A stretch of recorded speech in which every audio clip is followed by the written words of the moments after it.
дар шаҳри Гулистон мусобиқаи футбол барои дарёфти ҷоми Лигаи футболи Тоҷикистон идома дорад. Натиҷаи вохӯриҳои даври дуюми ин мусобиқа муайян шуданд.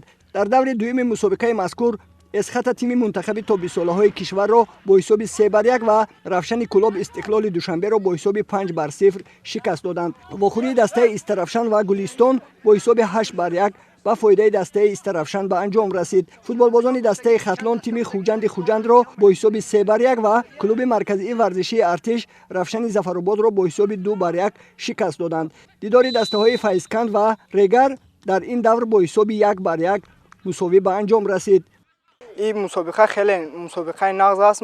ما تیاری خوب دیده ایستادیم و با همه کمانده های ویش لیگا بازی میکنیم و ملکه مهارت خودمون رو نشان میدهیم. ما خودمون رو میسنجیم با لیگ اولی بازی کرده میتوانیم یا نه. شرایط در اینجا خوب است و میدان های بهترین دارند.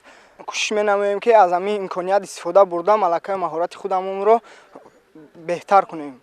дар даври сеюми мусобиқа ки санаи 16 март баргузор мешавад, Регар бо Эсхата, тими мунтахаби тобисолаҳои кишвар бо Файзканд, Истаравшан бо Истиқлол, Равшани Кулоб бо Гулистон, клуби варзишии марказии Артиш бо Хатлон ва Хуҷанд бо Равшани Зафаробод вомехӯранд. баъди даври сеюми мусобиқа беҳтарин дастаҳо ба қисми ниҳоии он роҳхат пайдо мекунанд.